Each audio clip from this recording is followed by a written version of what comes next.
Olá, pessoal, estudantes do curso de aperfeiçoamento de português como segunda língua para surdos. Bom, primeiro, antes de começarmos a estudar, vocês já me conhecem. Esse é o meu sinal e eu me chamo Tiago. E agora, nós vamos conversar um pouquinho mais sobre português como segunda língua, com foco no bilinguismo para surdos. Então, o português como segunda língua ou L2. Mas lembra que na nossa aula anterior a gente falou um pouco sobre o conceito de bilinguismo? E, às vezes, as pessoas pensam que a ideia de bilinguismo está associada apenas a duas línguas, mas nós podemos pensá-la como uma ideia de pluri, como no caso das pessoas surdas também, tendo em vista a possibilidade de contato com várias outras línguas na modalidade escrita ou também outras línguas de sinais. Então, quando nós falamos de bilinguismo, nós estamos associando a ideia de biplurilinguismo também para as pessoas surdas. E agora a gente vai falar um pouquinho mais, vamos nos concentrar no português como uma segunda língua para essas pessoas. O primeiro aspecto que nós vamos falar tem a ver com a aquisição da linguagem. Há várias teorias que tentam explicar a aquisição da linguagem e eu trouxe aqui algumas para a gente conversar um pouquinho. A primeira que eu trago é a teoria que fala sobre o período crítico. Então, Leidenberg, um pesquisador que lá em 1967 fez um trabalho falando sobre o período natural de aquisição e de plasticidade cerebral, um período em que é possível que as pessoas tenham uma aquisição melhor, mas que há um período crítico para essa relação, para esse desenvolvimento, para essa aquisição. Então, a gente não precisa ficar desesperado, porque essa teoria já é uma teoria antiga, mas é importante a gente compreender que desde o nascimento, nos primeiros anos de vida, é muito importante esse processo de aquisição de linguagem. Mas como que a gente pode pensar em relação a Libras, a língua de sinais, no caso das crianças surdas? Então, os estudos mostram que o contato com essa língua, quanto mais precoce, ele também propicia uma aquisição de língua natural.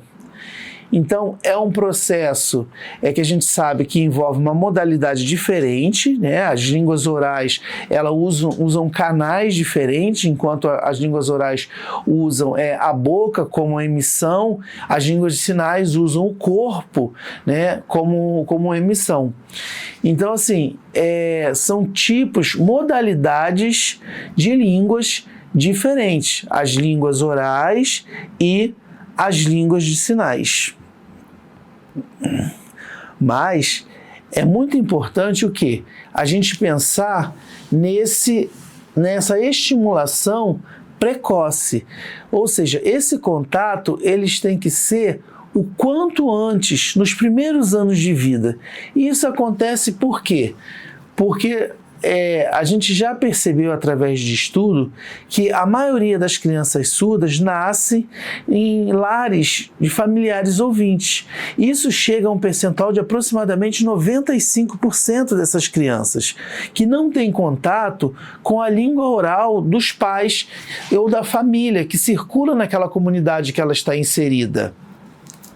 Então, isso há consequências cognitivas e sociais, principalmente para a interação dessa criança com o mundo. Isso se constitui em barreiras e em atrasos ao seu desenvolvimento. E é muito importante que a gente pense, desde o nascimento, a criança surda precisa ter esse contato precoce, porque isso também, além de tudo, é um direito linguístico. linguístico. É um direito de aquisição de língua, um direito de aquisição de identidade e de interação e pertencimento ao mundo que a cerca, ao mundo que a rodeia. Isso é parte, né, do direito linguístico. Então, nós sabemos que as crianças surdas vão ter acesso à língua portuguesa, e aí a nossa defesa é que essa língua portuguesa seja a sua segunda língua, né? E que esse desenvolvimento não vai ser um desenvolvimento igualitário, um desenvolvimento da mesma forma, né? Há um desenvolvimento bimodal, em que a língua de sinais ela funciona como uma primeira língua, utilizando o espaço e o corpo como sendo a sua natureza uma língua visoespacial, e a língua portuguesa na modalidade escrita. Mas é possível que a criança tenha o contato e o desenvolvimento nessas duas línguas. Mas é importante que seja garantida a ela a aquisição de uma língua base, e a gente defende que essa língua seja as línguas de sinais, para que ela possa ter uma compreensão do mundo, desenvolvimento cognitivo, realizar suas interações com o espaço social e desenvolver o conhecimento de mundo. A partir do momento que ela tem isso internalizado, ela consegue desenvolver na segunda língua. E aí, para isso, um conceito muito importante é pensar em quais serão as metodologias de ensino, de interação nessa segunda língua. E a linguística aplicada, né, que tem como foco esse processo de ensino-aprendizado, vai nos ajudar a pensar, porque nós não vamos estar focados mais no ensino da fala, do desenvolvimento da articulação, mas pensar nos usos do português como segunda língua. Então, há uma teoria muito interessante sobre a aquisição da segunda língua, que fala sobre a questão das hipóteses, as teorias das hipóteses. Então, assim, há algumas teorias que trabalham com algumas hipóteses. Então, a teoria de interdependência entre as línguas, em que a pessoa se desenvolve tanto na primeira língua quanto na segunda língua em caminhos diferentes. A teoria da hipótese do período crítico, em que a pessoa aprende a primeira língua no período, e há um período crítico de aprendizado ou aquisição da segunda língua. Então, são momentos distintos de contato, e há um período crítico em que, após determinado tempo, a pessoa tem algumas dificuldades que ela não consegue desenvolver. Lembrando que são hipóteses, né? E nós não estamos falando de casos isolados, né? Mas teorias que tentam explicar de alguma forma essa questão do desenvolvimento e aquisição da segunda língua. E a teoria terceira, que é a teoria socio-interacionista, né, que envolve as relações sociais por meio de um mediador linguístico. Então, assim, há uma mediação, né, nas interações linguísticas para o desenvolvimento dessa segunda língua.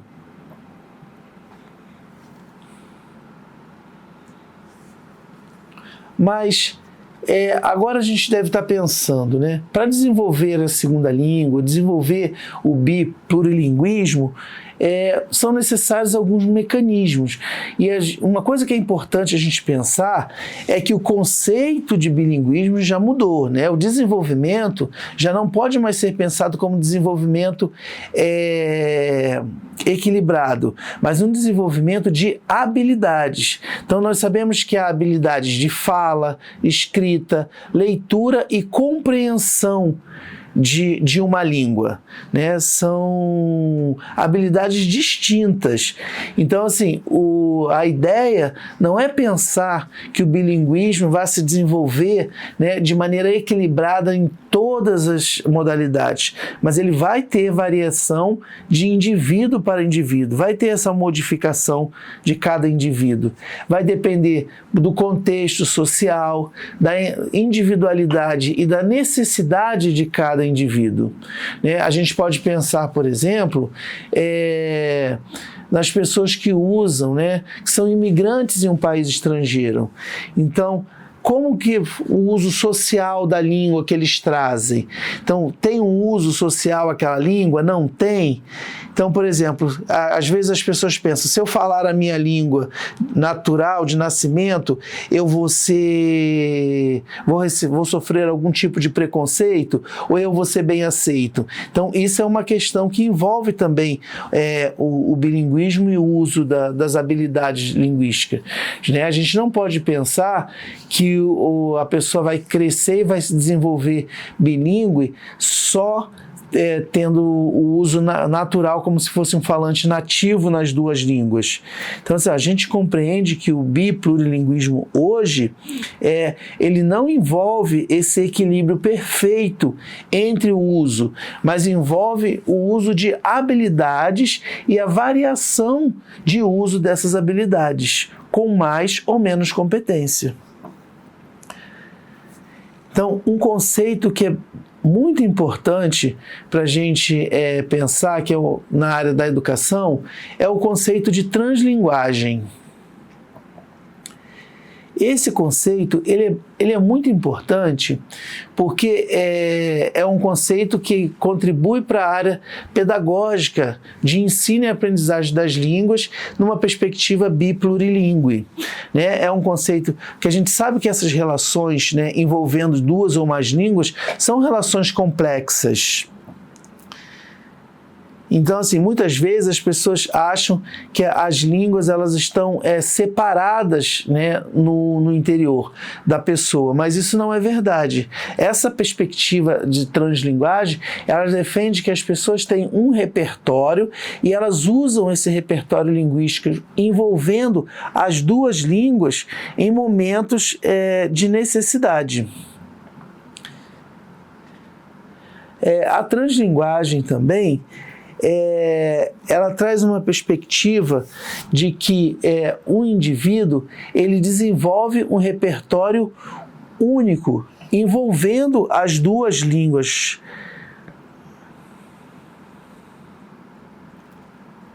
Então, dependendo dos seus domínios de conhecimento das línguas e de uso, ele resolve as soluções comunicativas de outra língua usando a sua língua primeira. E a translinguagem também é um conceito muito importante porque ele é um conceito que valoriza a identidade cultural de cada indivíduo dentro dos seus contextos de uso da língua, principalmente em contextos em que há uma língua dominante, uma língua majoritária. Então, por exemplo, isso acontece muito com pessoas que usam outra língua. Então, por exemplo, países anglófonos, e aí nós temos pessoas que são hispanofalantes, elas se mudam para esses países e onde a língua inglesa ela é uma língua de domínio, é uma língua de controle. Então, assim, muitas vezes as pessoas não sabem como lidar com as situações e elas usam a perspectiva de uso, de fala da sua língua primeira, da sua primeira língua, para resolver as questões comunicativas. Então, no caso das pessoas surdas, também é um exemplo, que a gente tem a língua portuguesa como língua majoritária e a língua de sinais como uma língua minorizada. Então, muitas vezes, os problemas comunicativos relacionados ao português são resolvidos dentro de uma perspectiva de uso e pensamento da língua de sinais. Então, e aí por isso que é importante pensar na ideia de aquisição da primeira língua, porque na translinguagem, dentro da perspectiva da translinguagem, você vai utilizar essas questões para ter acesso e desenvolver a sua segunda língua. Mas como o professor se comporta diante de uma situação dessa, pensando numa ideia de translinguagem?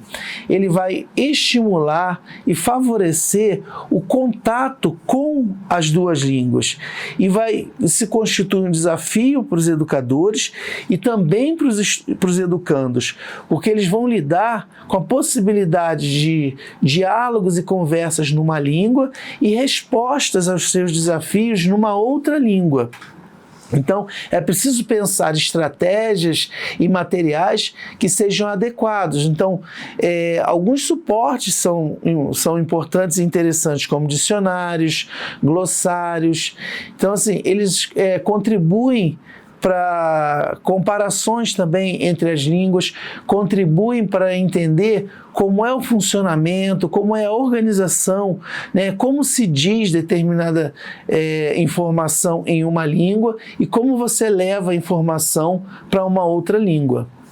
Então, é importante que a gente pense na perspectiva, né, de uma educação bilíngue para surdos, pensar que esse indivíduo precisa de uma primeira língua, né, que vai ser a língua que vai constituir o pensamento, que vai constituir as estratégias de uso e pensar no contato e no desenvolvimento dessa segunda língua, valorizando sempre, né, a cultura e as identidades envolvidas no desenvolvimento de cada uma dessas línguas, no contato com textos.